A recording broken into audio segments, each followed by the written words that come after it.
Forager is a vibrant and whimsical blend of elements from Minecraft and Stardew Valley, like collecting resources, crafting items and tools, helping NPCs, and exploring dungeons. While there are sure to be aspects that you find appealing, there may be an equal number that are off-putting, such as the constant need to hack apart trees and rocks that impede your movement around the 2D landscape. While I certainly had fun plunking down new land tiles to explore and regularly unlocking new abilities and blueprints, the gameplay began to feel very grindy after I had seen half of the 49 small islands that make up the world map. You are given essentially no direction in Forager, for better and for worse. Upon starting a new game, the sole instruction presented is to open the menu and build a furnace. After that, the world is your oyster. The furnace allows you to craft bricks, iron and gold ingots, glass, and eventually even more. As you use your trusty pickaxe to chop down trees, smash rocks, and uproot plants, you collect resources like wood, ore, coal, and berries that can be used to upgrade your pickaxe, build new tools, or be consumed to refill your stamina meter. Herein lies the primary gameplay loop. Harvest, craft, sell, expand, rinse and repeat. All the while, trial and error is the main way you figure out what to do next and how to get things done. From your starting island, the center of a 7x7 grid, you can purchase adjacent islands using an increasing number of coins. As you unlock more islands, you'll find that there are 5 themes or biomes in the game, including grass, desert, and graveyard.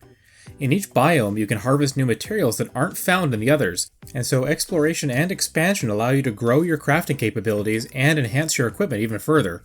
You can also find NPCs that give you fetch quests, like bringing them 40 flowers, which yields rewards like magic potions, scrolls, or stones that improve your character. It's always exciting to see what new features and structures you'll find on a new island, but the rising costs of unlocking new islands force you to forage and grind for coins a little too much.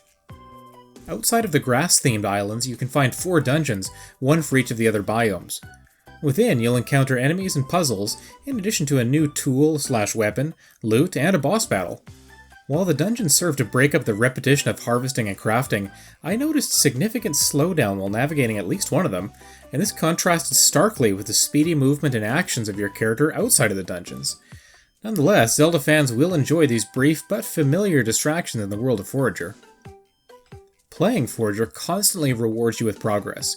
Every object you smash apart gives you experience points, with level ups granting access to a neat skill tree that branches outward to reveal new perks and blueprints you can unlock. If you want to focus on agriculture, you can do that.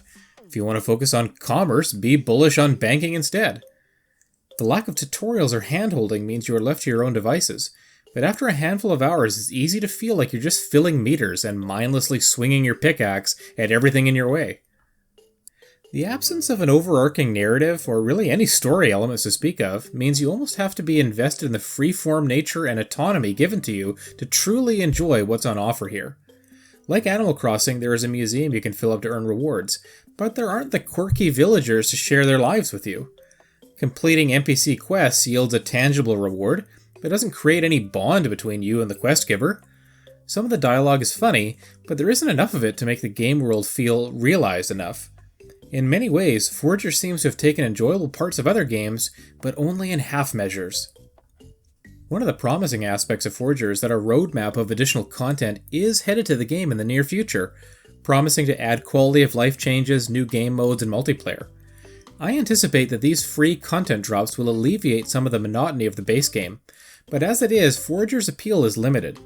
Even though completing achievements, or feats, unlocks extras like comics and a music player, the fact remains that getting to 100% completion seems to be the primary objective of the game.